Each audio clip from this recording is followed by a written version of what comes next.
Hola, ¿qué tal a nuestro público, tanto en México como en otras latitudes? Soy Erika Ruiz Sandoval y les doy la bienvenida a la 9ª edición en línea del diálogo entre think tanks de México y de la Unión Europea.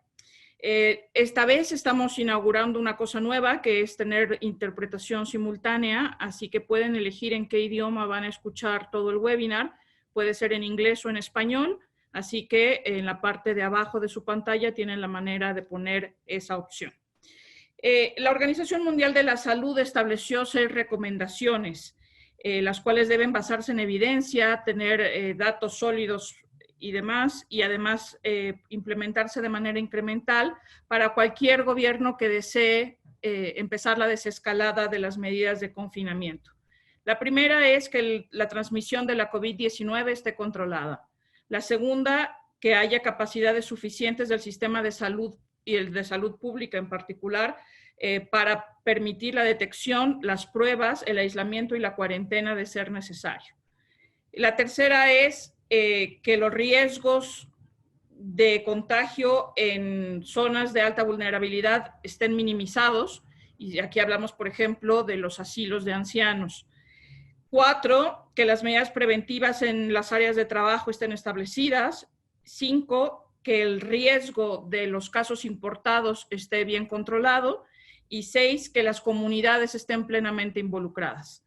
Sin embargo, todos los gobiernos, no importa qué tan ricos, qué tan pobres, ni dónde se encuentren, enfrentarán varios retos al implementar estas medidas, según el nivel de coordinación y cooperación entre los diferentes actores involucrados, y también dependerá de qué tan activamente esté involucrada la sociedad civil en estos esfuerzos.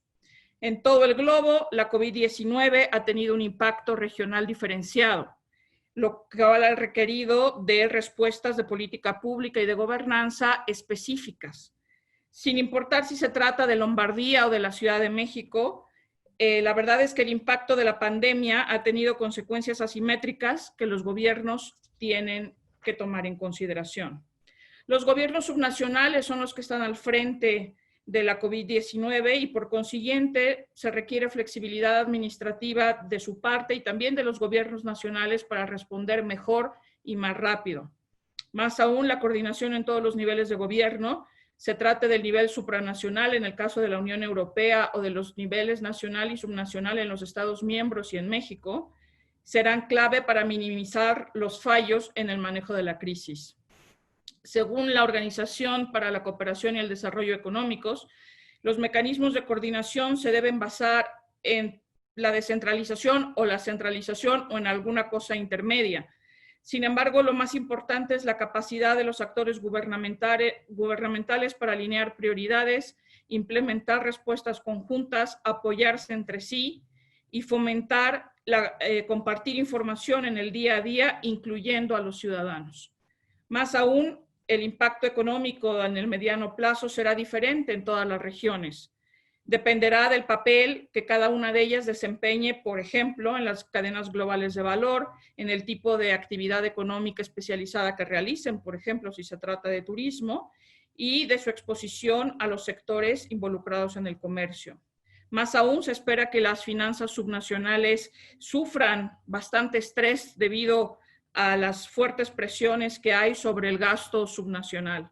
Finalmente, los gobiernos subnacionales estarán al frente de los esfuerzos de recuperación y en ese sentido la coordinación para apoyar a los gobiernos locales es crucial para mitigar el impacto social en general.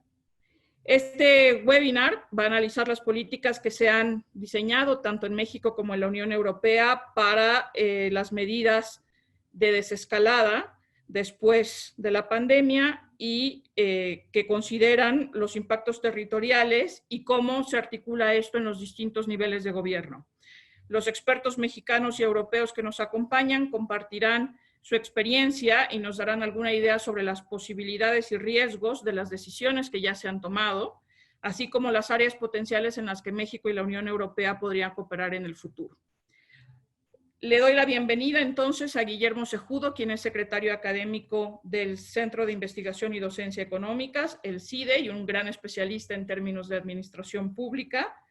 Eduardo González Pier, que es asociado del Consejo Mexicano de Asuntos Internacionales con una vasta experiencia en el sector de la seguridad social y el sector sanitario en México. Saila Heinikowski, quien es Senior Research Fellow del Finnish Institute of International Affairs. Y Karel Lanu, quien es ejecutivo en jefe del Center for European Policy Studies en Bruselas.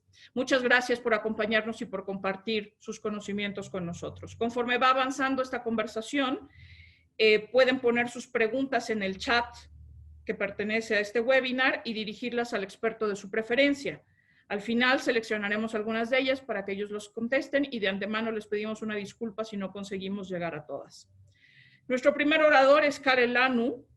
¿Cuáles son los principales retos para la Comisión Europea en la implementación de la hoja de ruta de la desescalada? ¿Qué se puede aprender de esta crisis para fortalecer el proceso de integración europea?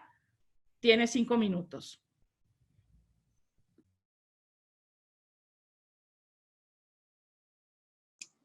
Thank you, Erika, and good morning or good afternoon. It's a pleasure to participate in this seminar and to give a bit of synopsis of what the EU Commission has done in response to the healthcare crisis which we've seen all over Europe. I must say that overall, the EU has responded rapidly, although in the beginning it has taken some time because we were not sure that this crisis would affect the EU as a whole. As you may remember, it started in Italy, it had come from China, but initially there were already some cases at the end of January in France, but which did not lead to an EU-wide reaction. The crisis then spread second half of February, above all in Italy, and from there further on. But it's only by the middle of March that the European Commission and the European Council together started to react. And basically what you can see 3 levels of reaction. Initially, the reaction was, basically I speak from an economic policy perspective above all, basically to keep the economy working. It was initially the European Central Bank who reacted first, with what she has also continued last week with the continuation of a quantitative easing program of what they call the PEP program, the Pandemic Securities Purchases Program, which was announced mid-March and which was, as I said, last week further amplified. That was the first reaction. Then came a reaction at the level of the Eurogroup, which is the Eurogroup countries, which is the 19 countries as compared to the 27 which there are in the European Union, which on the 9th of April already, basically 1 month after the lockdown in most European countries started around the 11th of March. So on the 9th of April, the Eurogroup already came forward with a plan to keep the economy going, composed of 3 elements. First of all, a credit line from the ESM, the European Stability Mechanism. Secondly, a proposal for a employment support scheme, which is called SURE, which was formally adopted in May. And then additional support through the European Investment Bank for companies, above all SMEs, which, to support them to continue their business. So small and medium-sized enterprises was an important and continues to be an important focus of the plan. So that was the second element that was adopted by the European Council, meaning all the heads of state and government on the 26th of April, so 2 weeks later. It was the second part of the plan. And then the third plan was proposed at the end of May by the European Commission through an enhanced multi-annual financial framework, thus the new budget for the years 2021-2027, after a very important summit between France and Germany on the 18th of May, a summit of which you can still see the recordings if you type it in, Élysée, on the web, which is extremely important for Europe, because during that summit, basically, Merkel declared she was in favor of, for the EU to borrow money to finance a recovery. And that is now taken up in this multi-annual financial framework, which the Commission proposed at the end of May, which is basically composed of a big recovery fund, Then also some issues related to just transition to a green recovery, additional support for research on vaccines, a solvency fund, and then also further support for investment in the EU. The problems which we have, let's say, with this fund, and I was just reading a letter from the Dutch, there is no agreement yet on that, and we'll hope to have an agreement on this longer-term financing plan agreed upon in the month of July, when Germany takes over the presidency of the EU. It's a matter of how much solidarity which we need to have in the EU, how to finance this. Should it be free money, and should the EU be allowed to borrow money in the markets, or should that be loans to the states which are in problems? What distribution key to use, something which we know in the EU very well, who should get how much. And for example, richer countries like Italy would get much more, for example, than a poorer country like Bulgaria. How to fund this, as I said, what should be the conditionality if you want to get money? And then the whole debate about state aids. Can the state support enterprises eventually, like the airline companies today, which are in trouble? So all in all, I must say that, as I said, initially there were some hesitations, but then the EU has reacted very rapidly. And what you can see now, which you see in the markets, if you follow analysis from banks, but also if you look at the stock markets, for example, not only in the United States, but also in Europe, and also look at the exchange rate, for example, between the dollar and the euro, there is a perception in the market that Europe has reacted very well and very rapidly. Of course, the package, the second or the last one, still has to be agreed upon, but that this is seen to be a well-balanced, coordinated reaction by the EU towards the crisis. Thank you, Erika. Muchas gracias, Karel. Ahora vamos con Eduardo González Pier.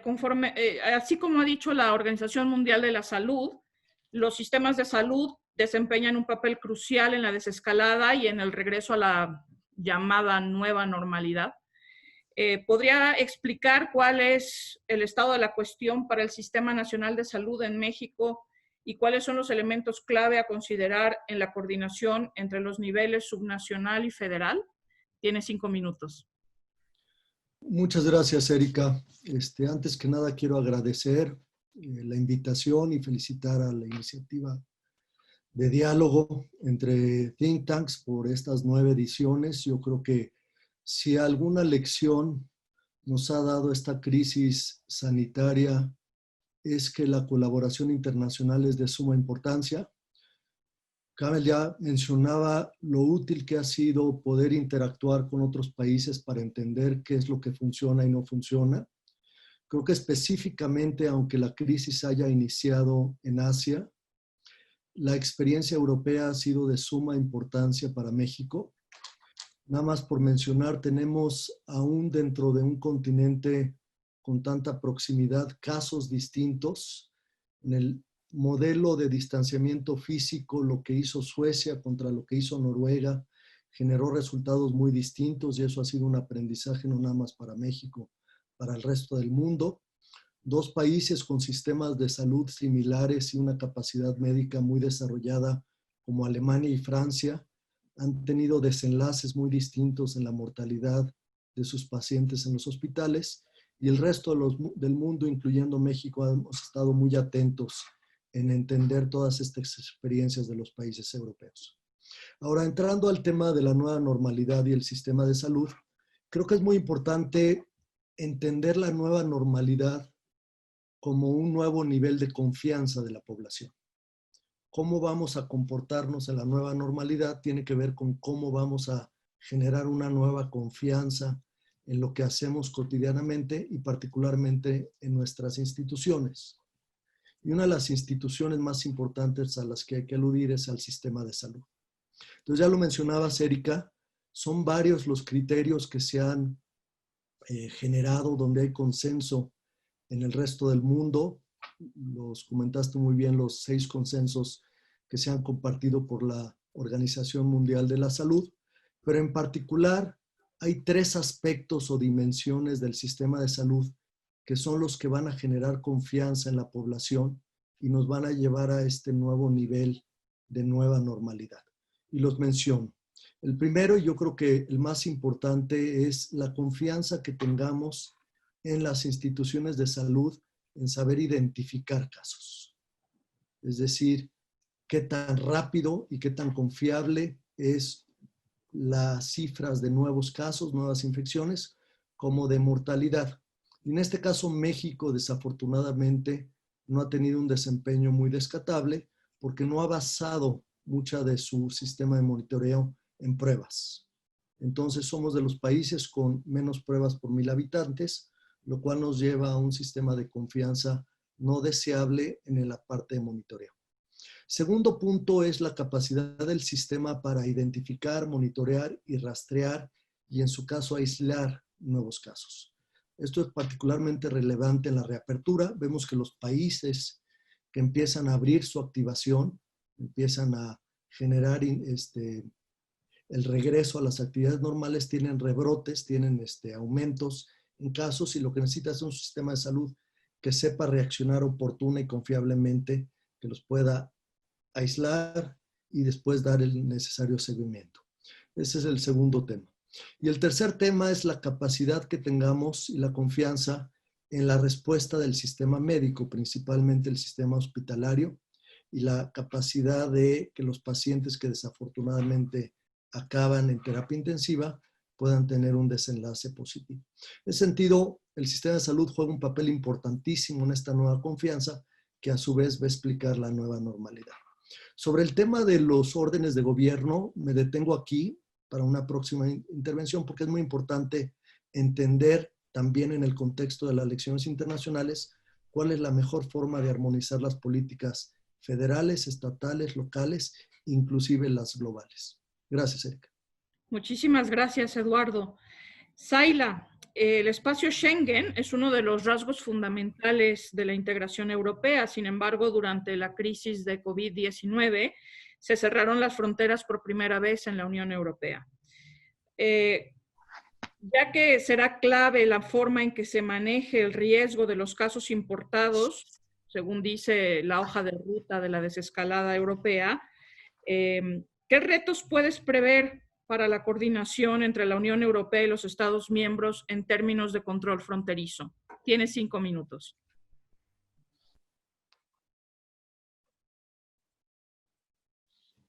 Thank you again, also from my side for being invited to this debate.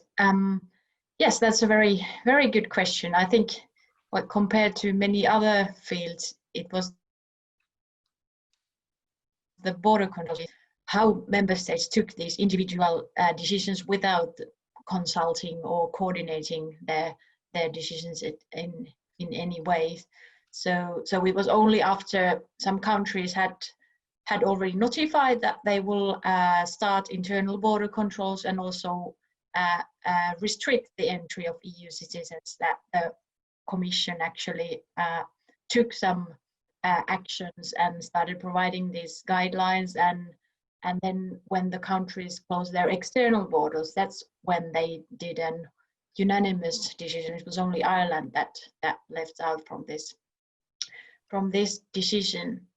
So I guess this is the main problem, is that it's the European Union which provides this right to free movement, but the member states have the power to unilaterally just suspend this right and at any moment, and the border controls as such, they are not the problem, but it's the actual ban of entry. So we have had almost 5 years of uninterrupted internal border controls after the refugee crisis in 2015, but that didn't prevent the EU citizens from moving around. So this was the first time that the EU citizens could not employ their right to go to other states. Of course, those who were already in other countries, they could stay. But I think the difficulty is indeed that you cannot veto the decisions of the member states. The Commission has now, they had suggested that all the member states, they lift these internal border controls and also external border controls by the end of June.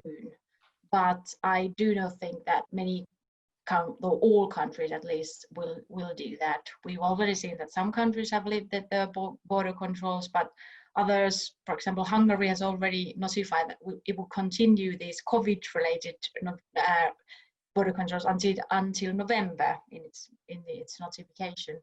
So I think the problem will be that citizens of certain EU countries will de facto be treated differently, because once countries lift some of these restrictions, then they might do it like on the basis of geography. They open borders for people coming from one country and not from others. So even though they are based on geography rather than citizenship, it might de facto lead to being discriminated against due to their citizenship. So and I think this might also be problematic when the EU member states try to reform these rules on internal border controls. I think it's pretty obvious that we have a need to reform them after these 5 years of border controls already. But due to this sense of unfairness, there might be some problems in reforming that, and also in cooperating in other fields if some member states that they feel that they are being treated unfairly in this lifting of border controls. Thank you. Muchísimas gracias, Zaila. Guillermo, la pregunta del millón. ¿Cuáles son los principales retos en términos de coordinación y de gobernanza democrática entre el gobierno federal y los gobiernos estatales en México durante la crisis de la COVID-19? ¿Y qué se puede aprender de esta crisis para fortalecer la gobernanza en México una vez que el retorno a la nueva normalidad se vuelve inminente? Tienes 5 minutos. Hola, muchas gracias, Erika, y muchas gracias a todos por la invitación y la oportunidad de compartir y debatir con colegas. Efectivamente, Erika, es la pregunta del millón. Y el problema es que en México llevamos dos siglos tratando de responderla y no lo hemos logrado. Y creo que sería un poco demasiado optimista pensar que en la pandemia los problemas que no hemos logrado resolver de nuestro federalismo iban a desaparecer y que entonces la coordinación federal, la distribución de competencias, la claridad de responsabilidades y el uso responsable de recursos ahora sí iba a ocurrir.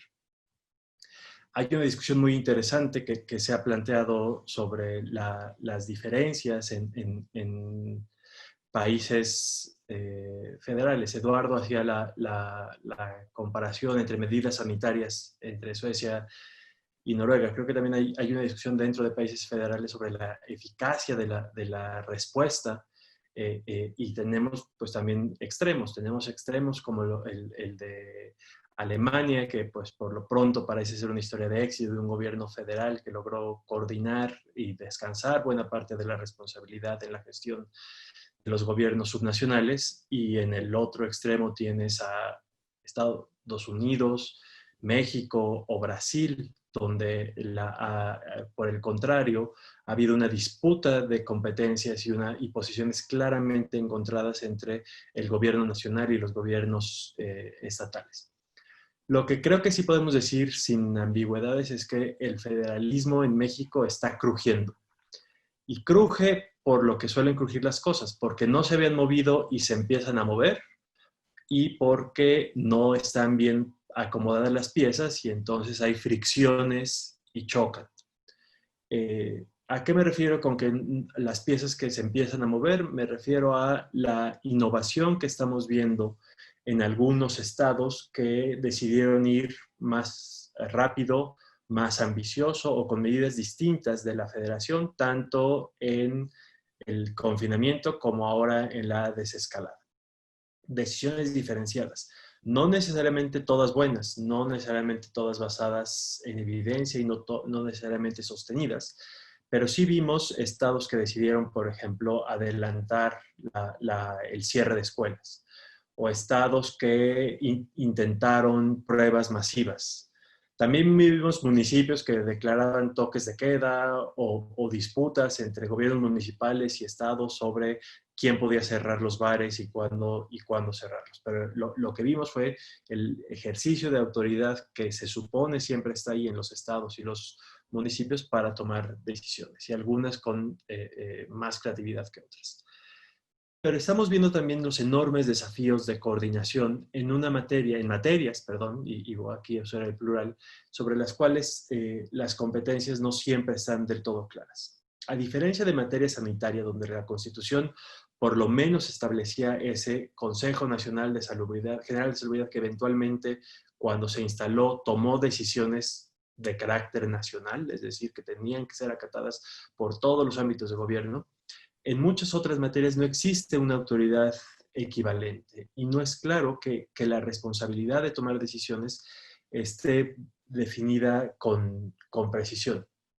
Y por eso en la ruta hacia adelante me temo que podemos anticipar que veremos la misma descoordinación y secuencia diferenciada de respuestas. En algunos temas, por ejemplo, cuando la Secretaría de Educación anunciaba que se abrirían escuelas en junio, muchos estados avisaron que no lo harían.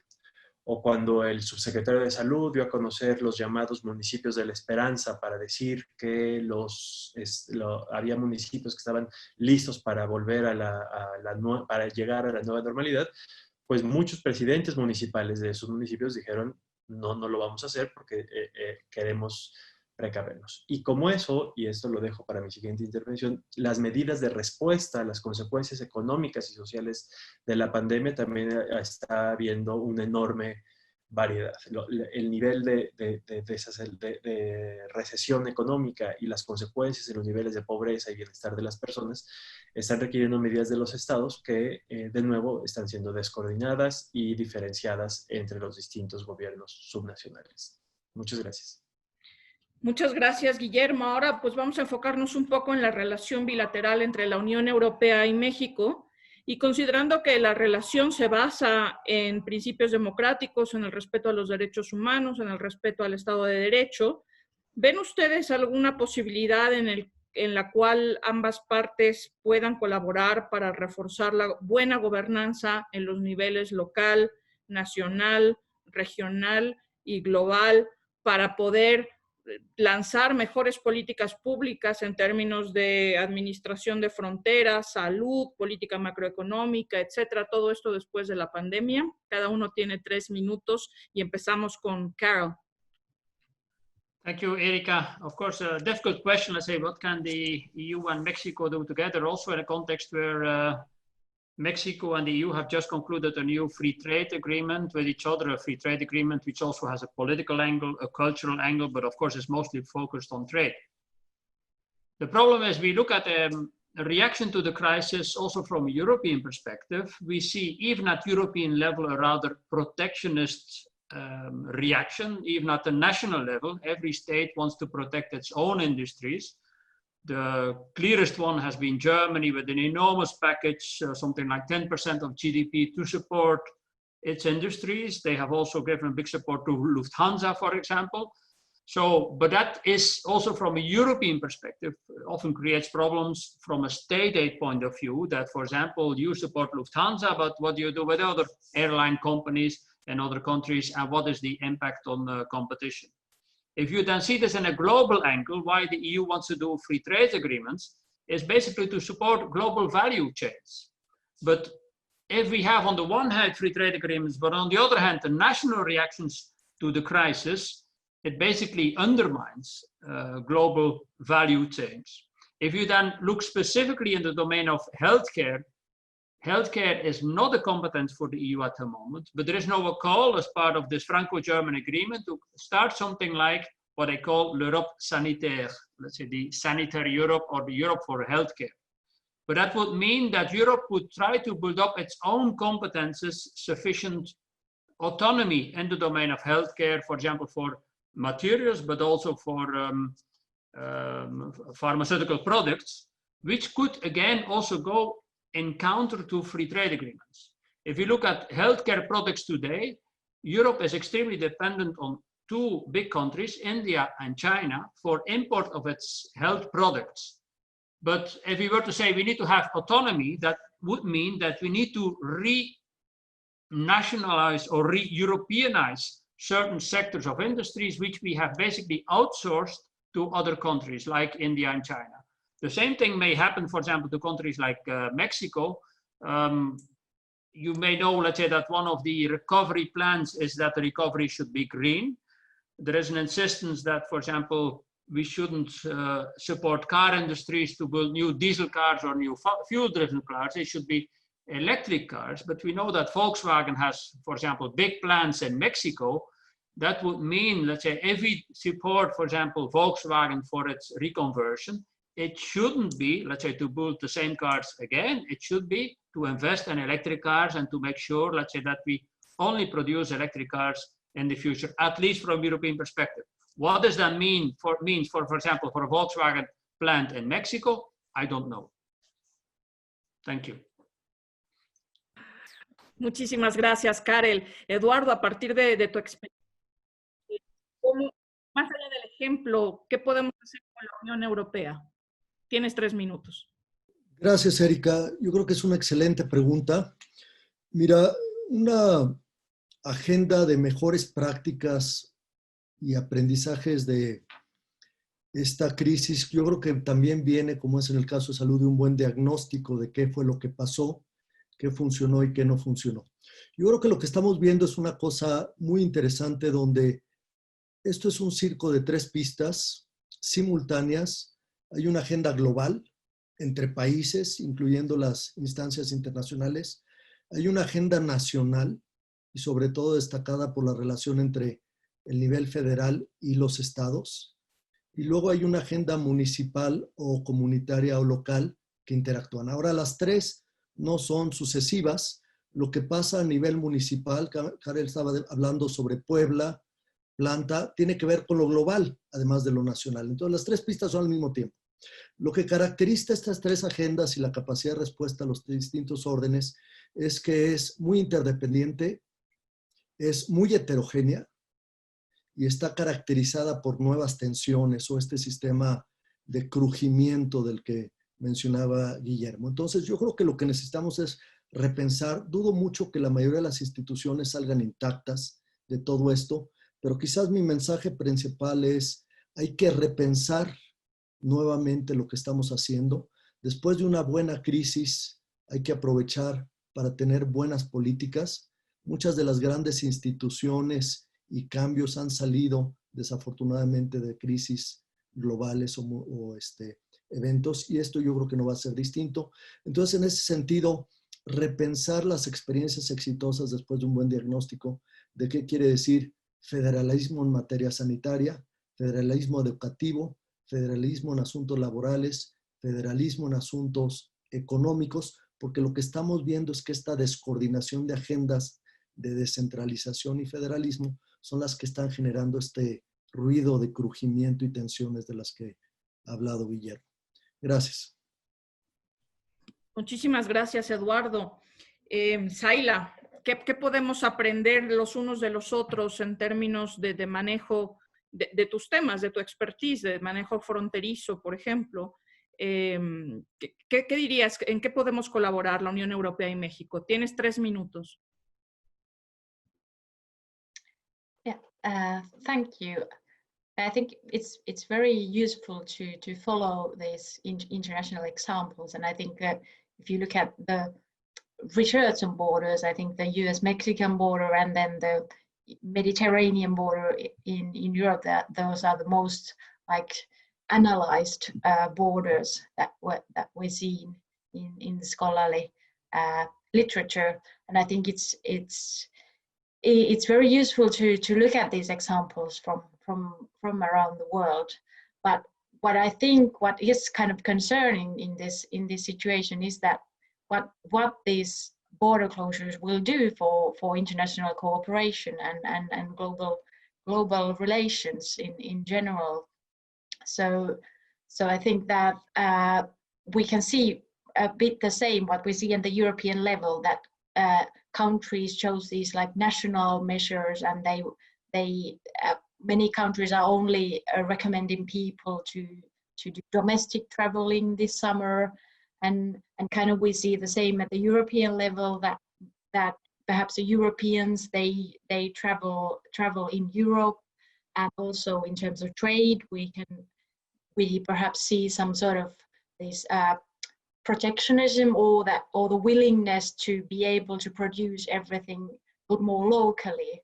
So I think this is something that can be seen in the future, that it actually is a kind of hindrance for globalization, that we see that the movement of people and goods, there might be some problems, and we might see some threats to this global cooperation in the future. So that's something to think about. Muchas gracias, Ayla. Guillermo, con un federalismo que cruje, ¿estamos para escuchar o mirar a otras latitudes como la Unión Europea y colaborar con ellos en alguna medida? 3 minutos. Por supuesto, yo creo que más que nunca hay que aprender, estudiar, replicar y cooperar. Y déjame darte 3 ejemplos donde creo que hay oportunidades, pues, prácticamente inmediatas. La primera tiene que ver con los modos y procedimientos de gobernanza democrática que tendrán que inevitablemente adaptarse, por lo menos en los próximos meses.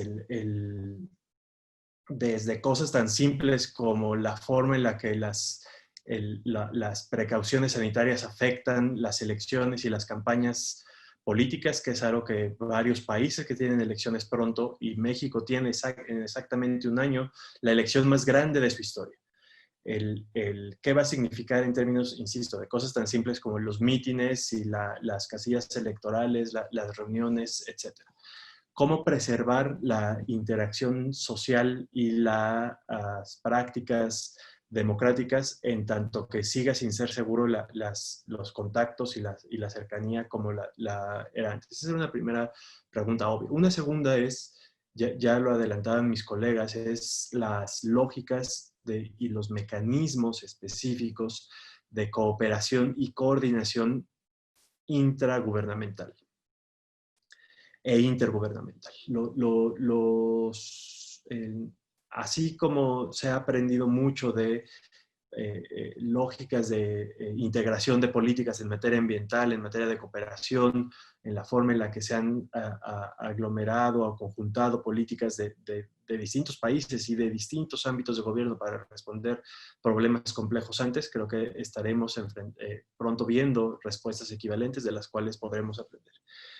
Y una última de mediano plazo, me parece a mí, pero quizá es la más importante, es, como ya muy bien decía Eduardo, el reto hacia adelante es la construcción en México de un sistema de protección social que se haga cargo de las vulnerabilidades que esta pandemia hizo evidente y que está marcando el tamaño de la tragedia en muchos hogares, en muchas empresas, en muchas trayectorias laborales y escolares.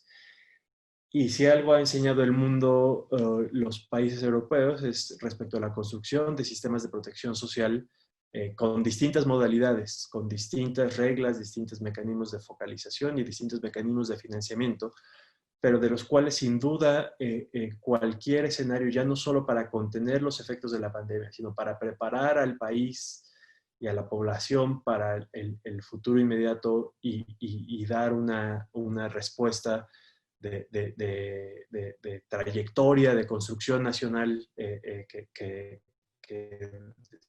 sea justa para todos los mexicanos, tendrá que aprender de esa experiencia exitosa que también ha tenido muchas reformas y ajustes, de los cuales desde luego también habrá que tomar lecciones. Muchas gracias. Muchas gracias. Vamos ahora a las preguntas de nuestro público. Gracias por enviarlas. Como les había dicho, las que no tienen destinatario directo me toca a mí escoger. Así que una de las industrias más importantes para la supuesta vuelta a la normalidad o a la nueva normalidad es la industria turística. Sayla, ¿tú qué crees que va a pasar con la industria turística europea en los próximos meses? Well, that will be very interesting to see. So I know that some countries have already been very welcoming to tourists from other countries, but while others are not that much. So it will be very, very interesting to see. Of course, at the moment we don't really know how much we can even travel this summer. We don't know which borders will be open and what kind of flight connections we will have. So that will be a very, very good question. But I think what is definite is that the traveling between European countries and also from Europe to the rest of the world will be very much decreased this summer compared to previous years. I think many governments do recommend their citizens to have their holidays in their own country and not travel due to this pandemic. Misma pregunta para Eduardo. Si tenemos tantas diferencias en el sistema de salud nacional, ¿cómo apostamos a la industria turística mexicana en ese sentido? Sí, Erika, creo que muy buena pregunta porque es algo particularmente vulnerable la industria turística y por supuesto muy relevante tanto para muchos países europeos como para México.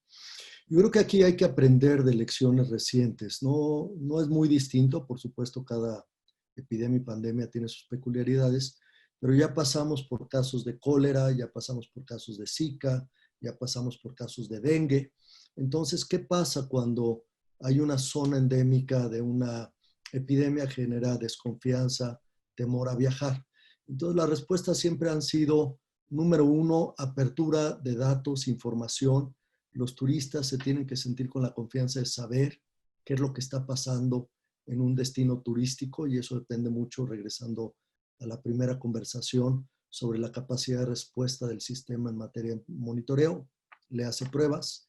Y creo que un segundo punto muy importante es la capacidad de respuesta local. O sea, ¿qué está haciendo el municipio? Interesantemente, las competencias más importantes para las pandemias son las competencias que en México tienen los municipios.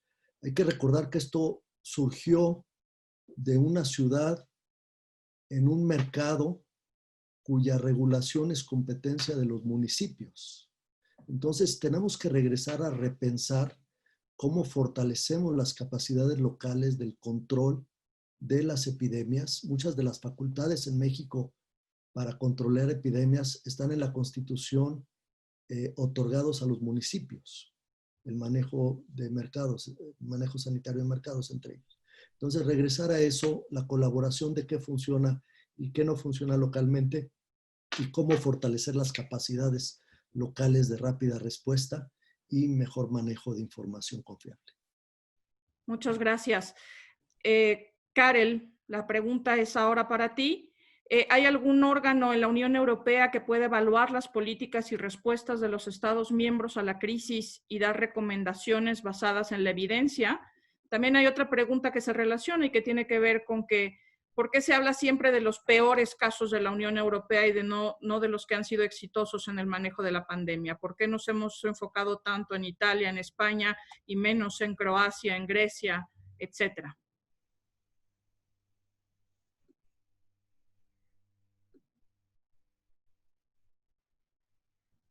Now, just first on the question, let's say how to evaluate policies. This is basically something the European Commission does on a day-to-day basis.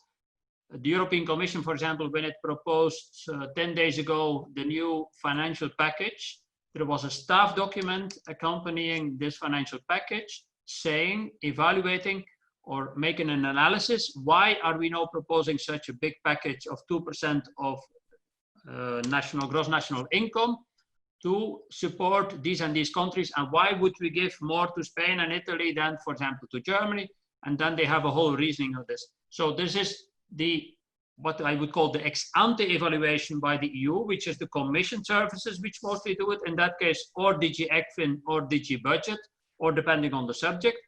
There's also an ex-post evaluation to see whether the money was well spent, very important. There is something like a court of auditors, which is based in Luxembourg, which does ex-post evaluations all the time, which, for example, did a lot of ex-post evaluations of the money spent in Greece, whether it was well spent.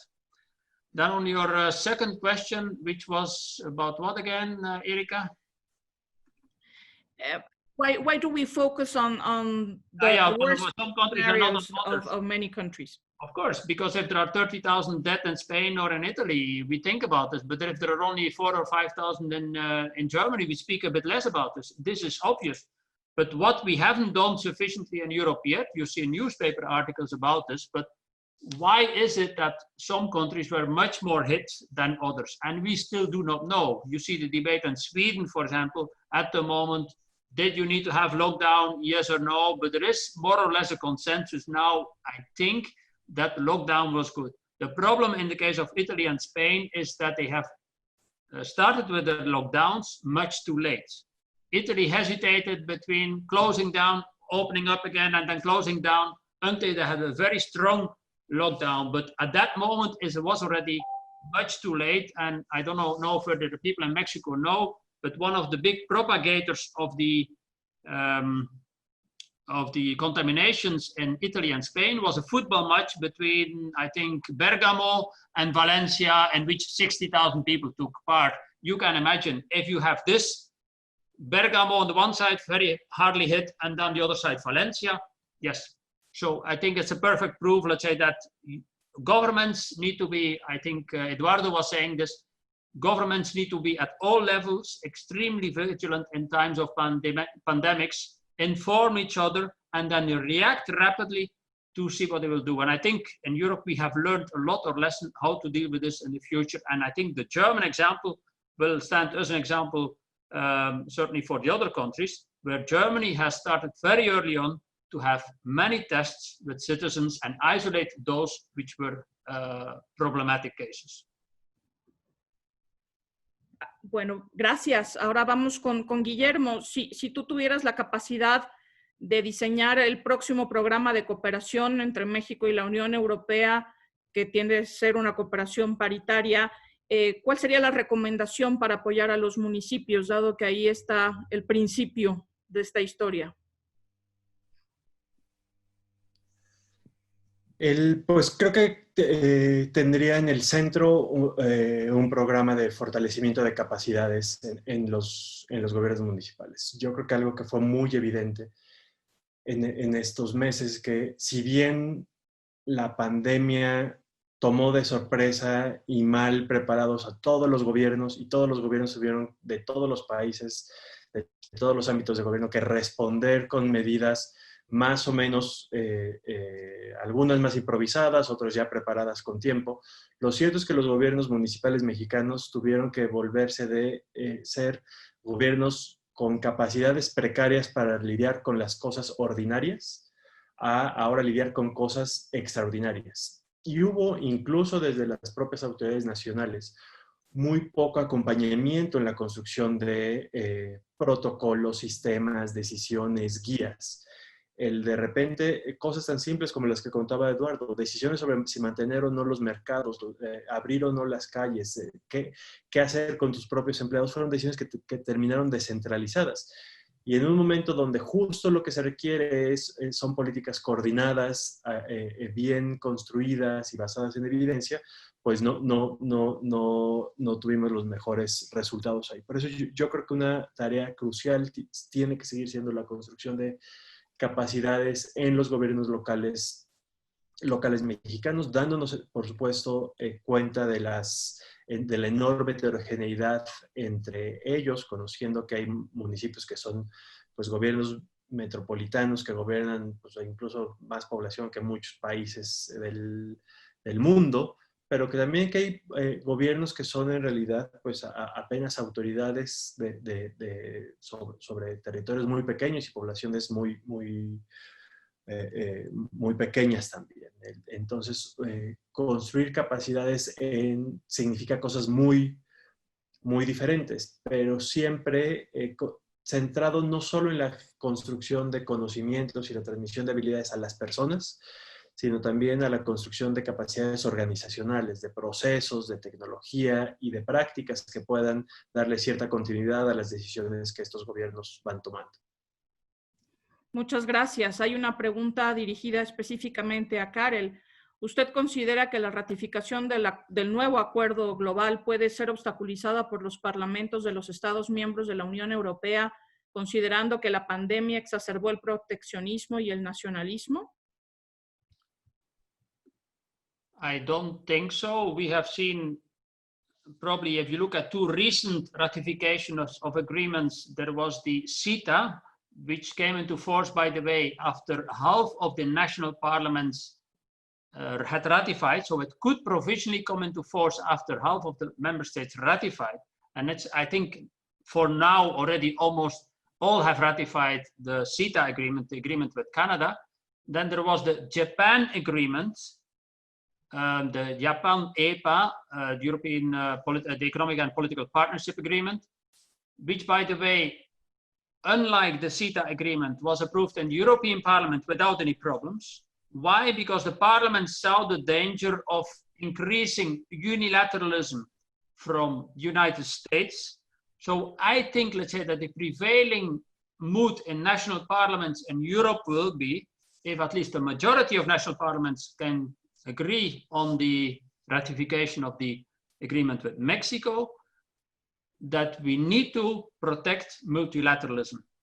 And of course, we see today now, let's say, with the manifestations against racism and so on, which is basically manifestations against Trump's United States, that there is a strong desire in many European countries, or a concern, that the multilateral order with the multilateral institutions like the WHO, the WTO, etc., needs to be preserved. And if we were to vote against this, that we would further undermine the multilateral order.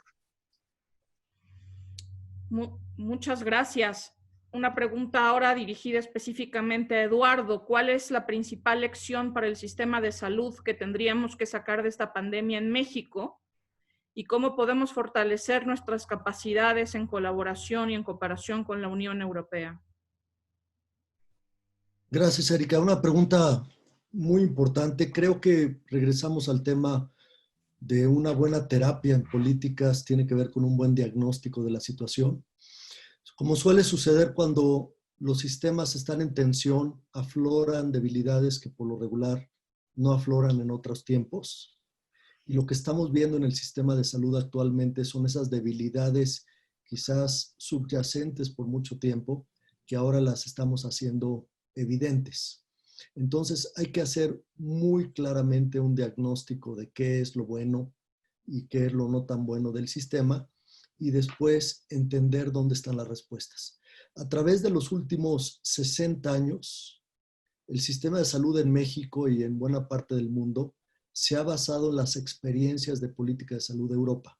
Los dos principales modelos de salud son los modelos bismarckiano, que se emanan en Alemania, y el de Beveridge de los países anglosajones, empezados, por cierto, después de la Segunda Guerra en el caso anglosajón.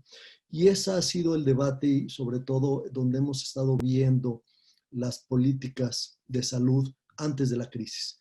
Creo que va a ser similar. Necesitamos un observatorio muy profesional de qué está pasando en Europa, en el resto del mundo, por supuesto también, aprender de esas lecciones y ver cómo contextualizarlas al caso mexicano. Me atrevo a decir que ya estamos en proceso de eso. Los países han sido muy activos en ofrecer esas experiencias. Ya hay colaboraciones bilaterales con muchos países de Europa en materia de aprendizajes y lecciones, y creo que hay que acelerar este proceso. Cierro nada más diciendo que en esta etapa hay que acordar que nada más llevamos 3 meses de experiencia de COVID, 6 meses a nivel global. Es mucho más lo que sabemos que no sabemos, y creo que apenas empieza el proceso de aprendizaje conjunto de hacia dónde hay que movernos. Claro, muchas gracias. Ahora una pregunta para Zaila. Finalmente, los efectos distintos y diferenciados de la pandemia en los distintos Estados miembros también afectan a la cohesión, entre otras cosas. Pero, pues esto para el caso del espacio Schengen, ¿qué significa? ¿Vamos a ver un Schengen 2.0 después de esto? ¿Vamos a ver un gran cambio después de la pandemia? Yes, I think we will see changes in the Schengen, not necessarily only because of the pandemic, but I think the Commission has already said that they are preparing some reforms in the Schengen Borders Code. So there will be this new pact on migration and asylum from the Commission this month, and I think these proposed amendments to Schengen will be part of that pact. So I think Commissioner Johansson has already said that they would propose that countries would have more internal police controls instead of these border controls, and more coordination between member states. So new measures to kind of respond to the same issues that member states have now responded with internal border controls. So I think we will see some changes, and I think it's very clear that the current situation where countries can just start internal border controls whenever they want and for how long they want, so that's not a very tenable situation. Let's hope. Claro, y así como en la Unión Europea, creo que la de catalizador, digamos, de algunos cambios que estaban pendientes o ha evidenciado que había necesidad de hacer cambios. Yo creo que en el caso mexicano también estamos en ese mismo barco, ¿no, Guillermo? México está en curso de una gran transformación con el gobierno actual. ¿Qué modificaciones crees que se pueden hacer en ese plan debido a lo que ha evidenciado la pandemia? Me parece que, por un lado, ha evidenciado la fragilidad de muchas de las políticas sociales, de salud y educativas, y por lo tanto ha obligado a replantear para el gobierno, pero también incluso en el legislativo, medidas distintas de las que estaban en la mesa de discusión hasta hace poco. Apenas en esta semana ha habido mucha discusión respecto, por ejemplo, la idea de implementar un ingreso mínimo de emergencia, como ha hecho España y como en pilotos algunos países europeos lo han implementado para tratar de responder al problema de las decenas de millones de personas que han perdido su ingreso o han perdido su trabajo. Y ese dato, por ejemplo, pone en perspectiva el alcance de la política social que había estado dirigida a personas fuera del mercado laboral, es decir, personas que eran pobres por su condición de discapacidad o por ya estar jubilados o por no tener un empleo formal y que, sin embargo, están siendo afectados por la pandemia, pero no son pero aquellos que por su ingreso, su trabajo, tienen ahora un problema, no lo están teniendo. De manera más amplia, yo volvería al punto inicial donde claramente tendremos una reconfiguración conforme los procesos políticos vuelvan a su curso normal, será en la relación entre los gobernadores y el presidente de la República, los poderes centrales.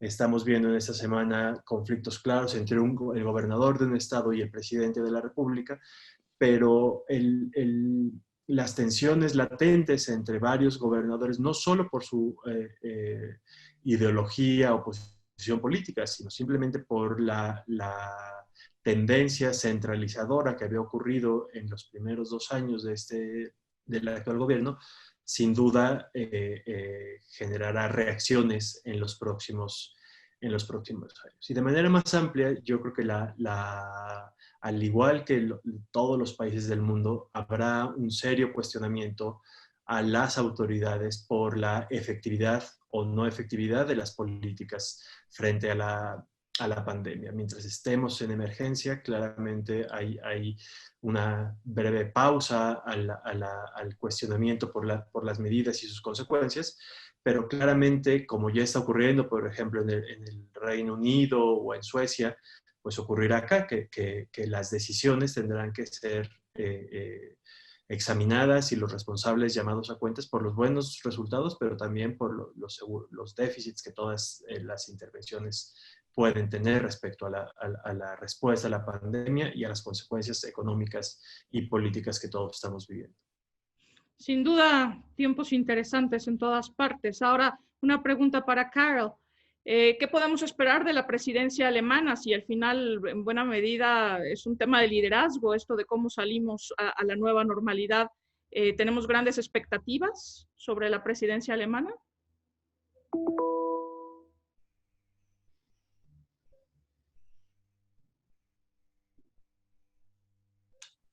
Yes, I think we have big expectations because, as I said already, we had this Franco-German summit on the 19th of May with Merkel and Macron making this big declaration that they were in favor of an increase of the EU budget. And it's foreseen now that the European Council will not decide about this next week, but that the decision may be taken at least on a first part in July, meaning under the German presidency, which will last from July until the end of the year. But also, I mean, Germany's initial plans because of the crisis have been turned around. So Germany is totally re-emphasizing its program now on issues, of course, related to the crisis. It's very likely that, of course, also, and you may have heard that in this Franco-German summit, Merkel said she was in favor of changing the treaty without saying exactly for what. But that also, for example, in the domain of healthcare, since as you were asking Erika, Germany was a good example that they will try to have more European competence in the domain of healthcare and that they will try to start this debate. There is an article, if I remember correctly, under Article 168, which already says that there should be coordination between the member states on healthcare, but we have not seen too much about this yet, certainly not during the crisis.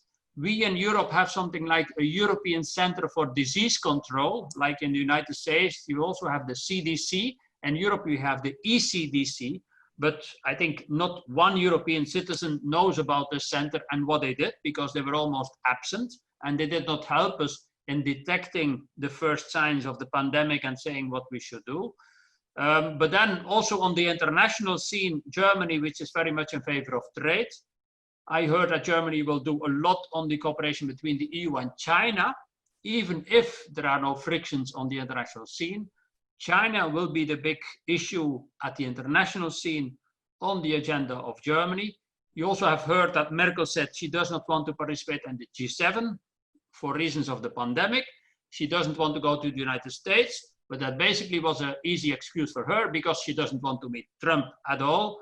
And you have also seen the protests in Germany on racism and the declarations about what she said about racism for the television. So I think there is on many fronts, we can expect a lot from Germany and also for Mexico. I mean, Germany has always been in favor of free trade. You have this big investment from Volkswagen, but also others in Mexico. I think they will be there to push also eventually at national parliaments the rapid ratification of the EU-Mexico trade agreement.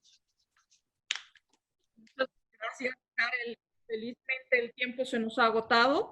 Les agradezco muchísimo su colaboración para tener esta rica discusión sobre todo lo que tenemos que hacer tanto en la Unión Europea como en México para volver a la normalidad, aunque bien sabemos que distará mucho de ser como vivíamos y trabajábamos antes. Agradecemos al público su participación y les agradeceríamos también que contesten la encuesta que les va a llegar por correo electrónico para poder orientar estas conversaciones a sus propios intereses. Nos vemos aquí la próxima vez para seguir hablando sobre cosas que podemos hacer entre la Unión Europea y México en el mundo que viene. Muchísimas gracias a todos. Buena tarde. Gracias.